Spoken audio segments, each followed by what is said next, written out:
Good morning, everyone. Big shout out once again to Matt and Pam, of course, who's running Tabitha Treasures like, a well-oiled machine. And Matt just was able to insert a slide here for me. Guy works his magic. It's so cool. And Guy, thanks for, keeping the ship of state steady through the week and, being my support person. And thanks to everyone for your kind attention. So we'll plow right into it. Just want to wrap up a couple loose ends from Hezekiah. You may have noticed that I kind of blew right past that little situation at the end of his life where he invited the Babylonian emissaries to look at all the treasures. And but yet we have this assessment of Hezekiah's life as being perfect all his days. Nobody trusted in God more than Hezekiah did. That's just an incredible affirmation of the man Hezekiah and his ability to withstand some incredible setbacks in his life. Now, just a couple things before we get into that very final incident. As you recall, one of the remarkable things in Hezekiah's life was the conduit he cut through the rock. And actually, Isaiah references that activity in a couple of verses, a couple of sections in Isaiah, and they're a bit telling about the challenges Hezekiah was facing. So if you go to Isaiah chapter 22,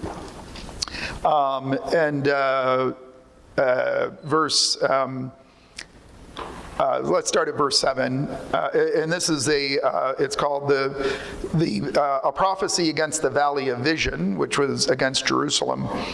And in verse 7, Isaiah says this: "Your choicest valleys are full of chariots, and horsemen are posted at the city gates." So that was a description of the Assyrian at the gate. And then goes on, "The Lord stripped away the defenses of Judah, and you looked in that day to the weapons in the palace of the forest. You saw that the walls of the city of David were broken through in many places. You stored up water in the lower pool." That's a reference to the project. "You counted the buildings in Jerusalem. You tore down houses to strengthen the wall. You built a reservoir between the two walls for the water of the old pool, but you did not look to the one who made it, or have regard for the one who planned it long ago. The Lord God Almighty called you on that day to weep and to wail, and to tear out your hair and put on sackcloth." So this is Isaiah taking the people to task. Now, these were activities overseen by Hezekiah. There were many good and faithful men and women in the nation at this time. But there was also this undercurrent of individuals who were not. And, these are the ones Isaiah was going after. They're very much still evident in the nation. They became even more evident when Hezekiah was sick and unable to continue his administrative tasks. So this was another thing Hezekiah was dealing with. Was this, group underneath who would, slip into the background during the time of a man like Hezekiah. But Isaiah knew they were there, and he was calling them out, and he references this building of the conduit and the collection of the waters in the pool. And then again in Isaiah 51, there's really a very interesting reference to this. And it's a really cool connection between the Bible and what we know to be the case.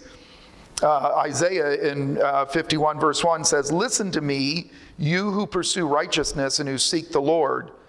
Look to the rock from which you were cut, and to the quarry from which you were hewn." And if you look at the King James Version, that was the NIV. Isaiah says, "Look unto the rock whence ye were hewn, and to the hole of the pit whence ye are digged. Look unto Abraham your father, unto Sarah that bare you, For I called him alone and blessed him and increased him. For the Lord shall comfort Zion. He will comfort all her waste places. He will make her wilderness like Eden. So now Isaiah is comforting those who are righteous. This is, God is poised to effect salvation. But this word whole in the King James versions only used twice in the Old Testament. The other time it's actually used as the hammer Jael used to pound the spike into Sisera's head. Great story, by the way. Like to see that one turned into a movie. Anyway, the word whole means what is pierced through. And it's in the Siloam inscription, it references the tunneling. And it's the same word. One's a verb, the other's a noun. But the hole or the tunneling of the pit whence ye are digged. So Isaiah is referencing that conduit and saying that's not going to save you. What's going to save you is me, and the hope you have in me. Look unto Abraham and Sarah, people of faith, who were steadfast in their obedience and in their reliance on God. So a real great convergence of what was happening and how Isaiah picked up on these things. So then briefly, let's turn to 2 Kings 20, because I think we find that whole situation where Hezekiah shows these treasures to the Babylonians. And this is after the city had been saved. This is after this amazing restoration of the land. It was a year of Jubilee. The land bore fruit all on its own. The refugees returned. We know it says so elsewhere in Isaiah. This was an absolute reversal of fortune, the like of which the nation had really never seen. And it was, of course, typical of the kingdom to come. This was God giving us a snapshot of what he is capable of doing, what he will do. And, here's Hezekiah, this good man, this man who trusted. And along come these Babylonians, and of course, if we know the history of the time, the Babylonians, who were the ancient Sumerians, and the Assyrians, who were ancient Akkadians, that's where they came from. Of course, Abraham, where did he come from? Came from Ur, the Chaldees. Abraham was a Sumerian by birth. So that's the origin of the people of Israel.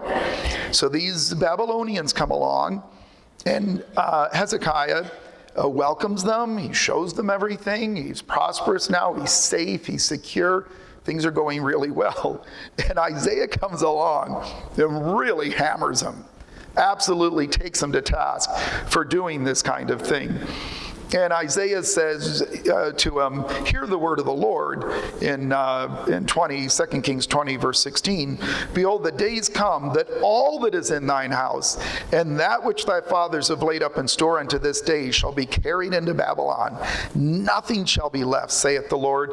And of thy sons that shall issue from thee, which thou shalt beget, shall they take away, they shall be eunuchs in the palace of the king of Babylon. So, if we wonder what happened to Daniel and his three friends, that's what happened to them. They became eunuchs in the palace. And Hezekiah says something quite interesting. He says, good is the word of the Lord which thou hast spoken. He said, is it not good if peace and truth be in my days? And you're like, man, are you not listening to what he just said? But probably the best explanation I ever heard of this, there was one that my dad told me, and he said Hezekiah was actually plugging in to a divine principle, and that is, insofar as the people were obedient, God would defer judgment. Now, I think Hezekiah understood fully what was to play out over the course of their history. He knew this wasn't it. This wasn't the rest that God had promised his people. How could it be? Most of the nation had been evaporated by the Assyrian. They were dispersed throughout the Near East, interestingly, had a great little conversation during lunch, and that came up. And actually, these communities of Jews that came into existence because of the Assyrian invasion and the dispersal of the northern 10 tribes survived for centuries and eventually were brought back to Israel. They have returned. So the Jews in Central Asia, the Jews in Iraq, the Persian Jews, the Georgian Jews, the Armenian Jews, the Jews of the Caucasus, they were all, they were the Jewish communities established by the Assyrian and have now been brought back into the land. And of course, we know there's many more Jews to return yet. So, Hezekiah knew this. He knew these things needed to play out. And he acknowledged that insofar as he was alive, things would remain in a state of peace and he would uphold truth. I think what happened to Hezekiah, and this goes to the point I was trying to make at the end of my last class before I did my daily disintegration, is that it's easy to be seduced by the prospect of building something great in this temporal state of affairs, as Doug's been explaining to us for the past week, which has been awesome. We can get caught up in these things. It's not to say we don't try, it's not to say we don't do. But when Hezekiah saw these representatives from Babylon who were prepared to be friendly, behave cooperatively, that was a huge carrot they were dangling in front of Hezekiah to affect some kind of regional, safety net plan, part of the peace, part of the, let's just get along. Not that Hezekiah was a compromiser, he wasn't. But you can understand how, appealing that might be to him to build on what God had provided the nation by saving them from the Assyrian. Of course, the Babylonians hated the Assyrians. So it really speaks to the fact that we frequently, when things start going really well, we can get caught up in momentum and maybe find ourselves in positions where, have we overbuilt what we have around us without being, wholly sensitive to God's, what God and Jesus are prioritizing, and that is the building up of individual men and women of faith. Like I said at the end, we're the edifice God's interested in. And, the things we do and the churches and halls that we build and, different things that we bring about through our organizational skills and the, multitude of talent that's evident in our community, that always needs to be tempered by our, appreciation of what it is we're here to do. So that's my suggestion, and I think in the end it doesn't detract from the kind of man that Hezekiah is described as in the scriptures. So on that happy note, we will now turn to Ahab.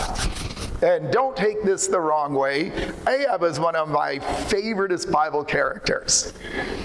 And it's not because I have, oppositional defiant disorder or whatever else my mother was sure I had when I was growing up.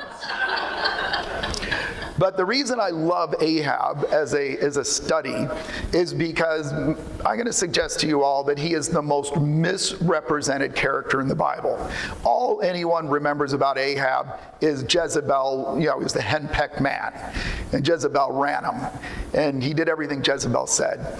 What we're going to find out when we peel back some of the layers is that Ahab was one of the most capable kings Israel had. He was a very effective ruler and laid the groundwork, or tried to, for long-term stability. Now, having said that, the description of Ahab is pretty heavy. Like, this guy was not described in good terms, and appropriately so. So, for example, in 1 Kings 16, verse 29, In the 3 and 8th year of Asa, king of Judah, began Ahab the son of Omri to reign over Israel. And Ahab the son of Omri reigned over Israel and Samaria 20 and 2 years. Now remember, Omri started this ball rolling. He defeated his opponent in a protracted civil war. He defeated this man Tibni, the son of Ginath. And then Omri moved the capital, which was in Tirzah, to the hill of Samaria. He bought it off this man Shemer. 2 talents of silver. Sounds like a deal. Anyway, so Omri built this capital city in Samaria, and if you're familiar with, if you've been there and you know, look it up, you know where Samaria was. It was centrally located, and it was at a crossroad. There were valleys that crisscrossed back and forth, so it was ideally positioned to oversee, you know, the comings and goings. It's on a trade route. So that was always a plus. But it says of Ahab, he did evil in the sight of the Lord above all that were before him.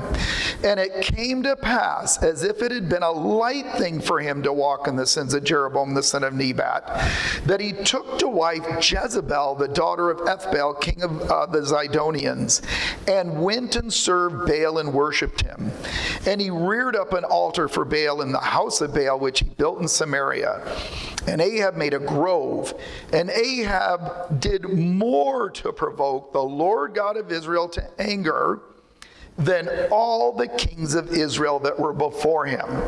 So this is, full stop, a searing denunciation of the man Ahab. He was committed to doing everything that was wrong. Now you might think the man did not have a godly thought that crossed his mind, but that wasn't true, and we're going to see it. Now, one of the things that becomes evident when you look at a lot of Ahab's decisions and the things that he did, he, like his father, had a program to survive and thrive in dangerous times. And this, you know, as I've mentioned a few times, this was the time of Assyrian ascendancy. It was, Assyria was just a looming threat to any smaller nation, and that played out for, you know, centuries, really. So that was, you know, part of Omri's motivation to move the capital to Samaria, build it up. Ahab pursued that same policy of building and fortifying. We'll look at 2 Kings 22 in a moment. And this marital alliance with the Sidonians was a stroke of genius, right? This was not something that was easy to effect. Because why would Ethbaal, I mean, daughters were hot commodities. You know, they were the kind of diplomatic currency in the day, and probably still are in many respects. You know, establishing marital alliances was a very well thought out decision. You know, they took into consideration a lot of different factors. So for Ahab to be able to marry her and align himself with the Sidonians was an absolute diplomatic coup. And Ethbaal went for it. So Ethbaal himself must have seen advantages to this association with Ahab in his house. And as we saw in the black pillar of Shalmaneser's, he references Jehu of the house of Omri. So effective was Omri, so impressive was he to everyone around him that everyone referred to the house, you know, to the ruling family of Israel as the house of Omri, even though they weren't, you know, the house of Omri biologically. So this was really quite remarkable that Ahab had this marriage. Now, from a scriptural and spiritual perspective, the thing was an utter wipeout disaster. I mean, let's face it. If you want to insult, you know, kind of describe the worst of the worst of the worst, you call a bad woman a Jezebel.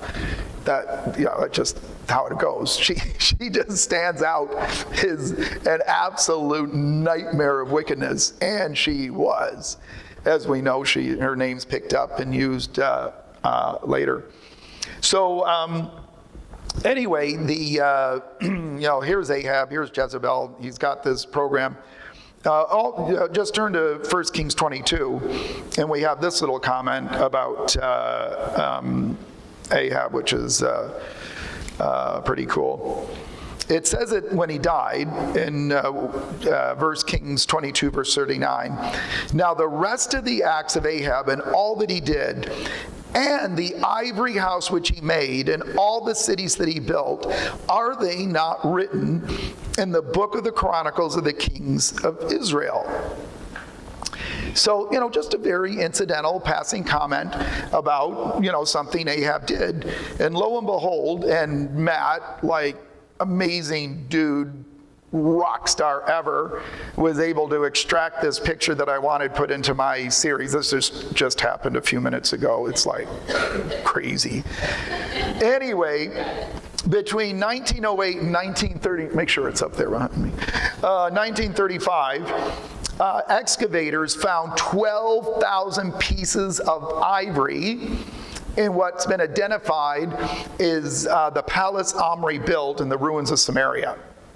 12,000, and they're all dated to this era when Omri and Ahab would have been kings. This is like an incredible affirmation of the biblical record.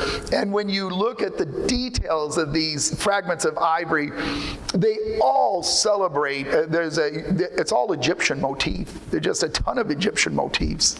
Everyone was just absolutely besotted with Egypt, which is so funny. When was that kind of era in fashion? Was it Michael Jackson, Walk Like an Egyptian, and the Bengals? Yeah, it's like, it's amazing how Egypt just buries itself in the conscience of humanity. Everyone's like into their stuff. So was Ahab. So, which is, of course, speaks to the fact that the man had about as much interest in the law of Moses and Israel's, legacy as a godly nation as, a fence post. The man just didn't care, but he did care, and we're gonna see that. So Ahab has this program. Ahab lets Jezebel introduce and promote the worship of Baal and Ashtaroth, which we know to be rooted in lascivious practices. It was widely followed throughout the Near East. Okay, Baal and the Asherah were a very popular god and goddess. And the names might change from country to country, but basically it was this god and this goddess. And what was Ahab doing? He was just connecting with everyone else around him. He was just adopting, current cultural trends and, what everyone else did. That's what he was. He was a guy who wanted to spread his tentacles out and just connect. Because from his perspective, well, that was stability. That was safety in numbers. How else were they going to curtail the Assyrian? He also wants to stabilize his southern border. When Jehoshaphat expresses willingness to cooperate, Ahab's all over it like white on rice. He just right into it. What had been happening prior to? It was conflict all the time. And it was costing Israel dearly. Baasha built the fortifications, and Asa paid Ben-Hadad to come and destroy them. And, Ben-Hadad went after the northern parts of Israel. Having fights with Judah was not in, Ahab's long-term interest, so he stops it. And he found this, cooperative partner with Jehoshaphat. Fascinatingly enough, Jehoshaphat was a godly man. Like, who knew? But there it was. It was a good strategy. And then when you look at, and this is where it gets really kind of interesting. So in the nation at the time, underneath Ahab, Jezebel, gangster, mobster thing, was a lot of godly men and women who had not bowed the knee to Baal. What does God say to Elijah on Mount Sinai? 7,000. Who was one of Ahab's right-hand men? Obadiah. What was Obadiah doing? Hiding prophets that Jezebel was going after. And this was one thing that was so utterly evil. about Ahab and Jezebel's agenda. Jezebel rolled in, and Ahab gave her carte blanche, not only to introduce this false worship, but to eliminate the worship of God. So she started off with the prophets, and she started killing these guys. She did not mess around. This was one bad lady. And she knew that, what do? You cut the head off. So she went after that group of individuals who were learned, who were faithful, who were stalwart, who were God's prophets, who could instruct and teach people. That's who Jezebel went for. And Ahab's like, whatever you want. So, there's Obadiah, working away to undo the damage as fast as Jezebel was doing it. So along comes a drought. We know the story of that God brought a drought on, and it was really starting to crush things for Ahab. It was a terrible drought. So, and this is where you kind of think to yourself, it's always difficult to understand divine machinations. Knowing the quality of Ahab and Jezebel, why not just drought them into oblivion? Like just drought, done. Like, and just everybody leave, everybody get out. And the good people go to Judah and just smoke these two. God doesn't. Eventually Elijah reveals himself because he's going to bring the drought to an end. And he calls out Ahab. And this is where Ahab gets interesting. What does Ahab do? Does he immediately run through Elijah? Run him through with a sword? No, he doesn't. He agrees to the terms. Ahab needs the drought to end. Does Ahab believe in God? Oh, yes, he does believe in God. He knows God exists. Yeah, that wasn't an issue for Ahab. But Ahab had an agenda. It wasn't God's agenda. Ahab quite willingly goes up to Mount Carmel, quite happily brings the prophets of Baal. But guess who was missing? Prophets of the Grove. I remember John Martin years ago, the crazy Australian brother. Many of us had the opportunity to hear on occasion. And he does a great job of depicting Mount Carmel. And he goes, Ahab brought his prophets, but Jezebel kept her boyfriends at home. Because these guys were actually prostitutes. And the way he described it, I'm sure, was quite accurate. We won't get into all the gory details, but it was bad. But Jezebel, no, I'm not letting these guys go up. But Ahab brought the prophets of Baal. They go up. We know how it ended. God answers Elijah. These guys are flaying themselves alive. No Baal. And then when everything happens, the altar's consumed. Elijah, Ahab, okay, now what next, Elijah? Oh, they go kill all the prophets, take them down to the brook, slay them all. It's like, Ahab, So, he goes for it. And the rain comes, and then we know how it played out, where Elijah ends up running into Sinai because Jezebel's like, not today, my friend. That was the end of that initiative, but things rolled on. But the point is this, that Ahab is quite flexible and adaptable, and that drought needed to end, and it ended. And Ahab was happy to cooperate with Elijah and all of this. Now, if you turn to Acts 20, 1 Kings 20, this is I think one of the most fascinating chapters in the Bible, because one thing that Ahab wanted to do was affect stability on his northern border. And this is actually reflected by Assyrian monuments. We looked at that Kirk monolith.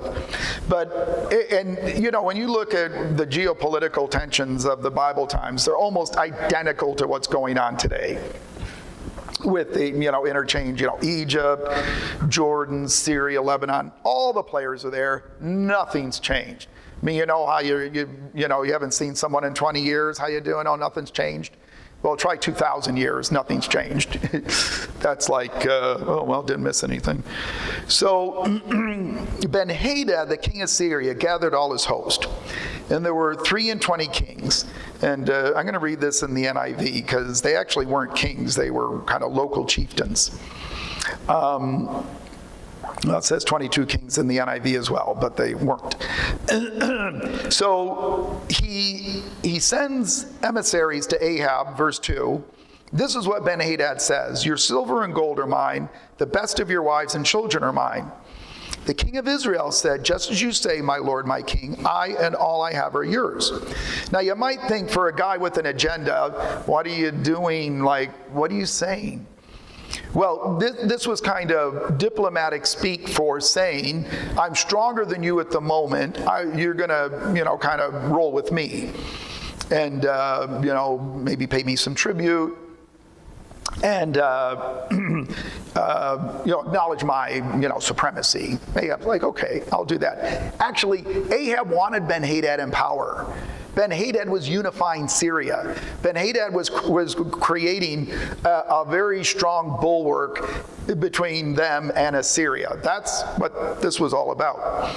Then the messengers came again. This is what Ben-Hadad says: I sent to demand your silver, your gold, and your wives and your children. But about this time tomorrow, I'm going to send my officials to search your palace and the houses of your officials. They will seize everything you value and carry it away. Now, this isn't lip service. The dude just, raised the ante. He wants to cart everything off. Basically, I'm going to pillage you, Ahab, and you're going to watch it happen in front of your eyes. Ahab says, nah. He gathers the elders of the land and says, see how this man is looking for trouble. He sent for my wives, my children, my silver, and my gold. I did not refuse him. The elders say, don't listen to him or agree to his demands. Ahab messages back, tell my lord the king, I will do everything you said the first time. I'll do the lip service. But I can't do the second thing. You actually want to take it. I guess that's a different, the neighbor who borrows stuff and never returns it. That was this situation here, except Ben-Hadad made it clear he wasn't returning it. So Ben-Hadad responds and says, may the gods deal with me, be it ever so severely, if enough dust remains in Samaria to give each of my men a handful. Okay, I'm going to wipe you out, Ahab. Now, if Ahab was in fact this henpecked, weak dude who's, oh, Jezebel, what do we do? No. What does he say? He says, tell him, and there's a great line, you can use it all the time. One who puts on his armor should not boast like one who takes it off. What was Ahab saying to Ben-Hadad? My friend, you're boasting as if you won, and you haven't won yet. All right? Now, I can boast about my euchre game, or Guy and I can, because we actually finally won. Not a lot of victories, but enough. We can boast. Now we got, sorry, Guy, we got targets on our back now. It's all right. So Ben-Hadad, bright spark that he is, first of all, he's so confident of victory, they're all getting themselves like hammered in the tents, as in drunk, and he goes, let's go. This is where, you kind of like, okay, God moves in mysterious ways. A prophet came to Ahab. This is what the Lord says. Do you see this vast army? I will give it into your hand today. Then you will know that I am the Lord. I mean, that is incredible that God is trying to work with this guy, and Ahab's done nothing but set himself against God and all that is good and right in God's eyes. He goes, but who will do this? The prophet says, this is what the Lord says, the junior officers under the provincial commanders will do it. Now, these junior officers under the provincial commanders, these were apprentice soldiers. These were the guys who, fed and watered the horses. They were like juniors. They maybe were starting to learn the art of war, but, not particularly adept yet.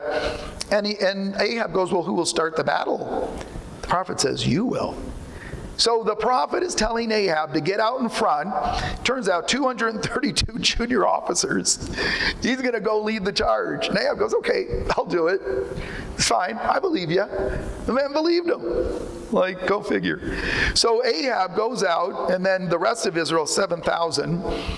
And they set out at noon. They're still, getting drunk in the tents, the Assyrians. The junior officers went out first. And then, hey, Ben-Hadad, there's some men coming out of Samaria.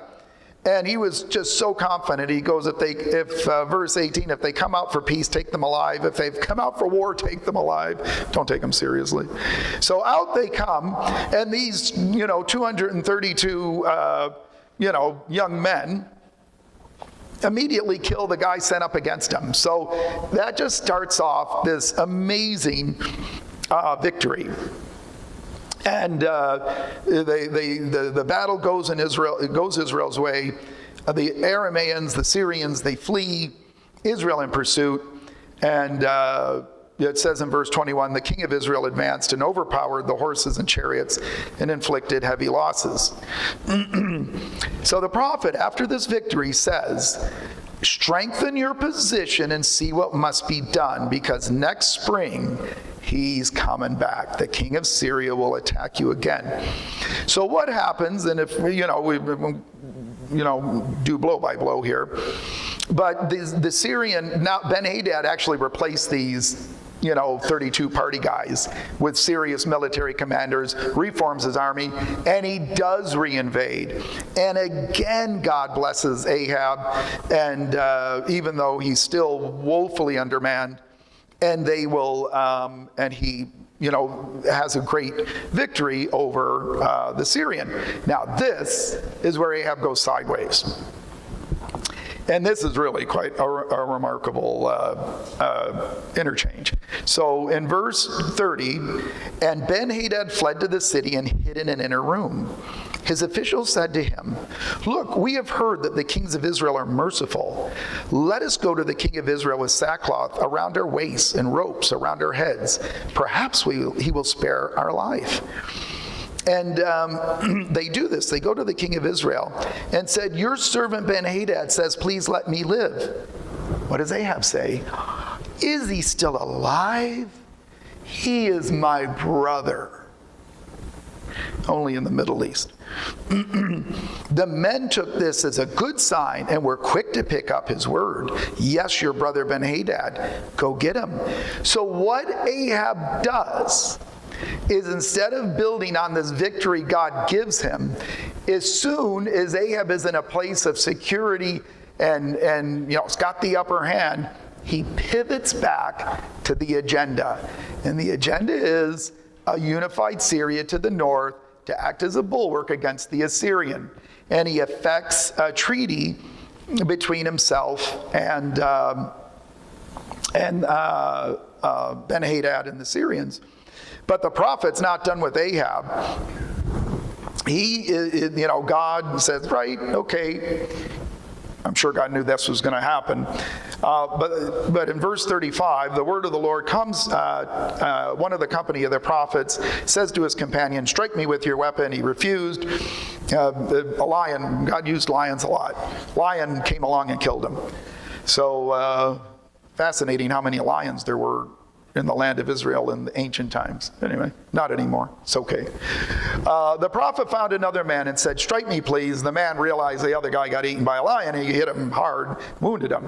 So then the prophet reveals himself to Ahab, tells him the story. Ahab goes, oh, well, there you go. Life for life. You pronounced it. And the prophet removed the disguise. Ahab immediately recognized him as a prophet and said, you have set free a man I had determined should die. Therefore, it is your life for his life, your people for Israel. Sullen and angry, the king of Israel went to his palace in Samaria. This is such an expose of a certain kind of individual. Ahab was not weak. Ahab was not cowardly or fearful. He was not dumb. Ahab had a program. And that program was his. And he felt this was the best way he could affect dynastic stability and survival in the dangerous neighborhood he lived in. Now, fascinatingly enough, subsequent to this, goes back angry and sullen, he builds on this alliance with Ben-Hadad, and Ahab is a participant in a huge battle. It's called, it was recorded on the Kirk monoliths, the Battle of Karkar. It was a huge confrontation between the Assyrian Shalmaneser III and this confederacy, and Ahab's mentioned as being a significant contributor. The Assyrians recognize him. So he built on what he had done, and he went up there, and it forestalled the Assyrian for a period of time. Very interesting. One of those situations where, Ahab could look back on it all and say, well, it worked. It worked. I'm getting what I wanted. I'm getting this alliance, and it's putting me in a good position.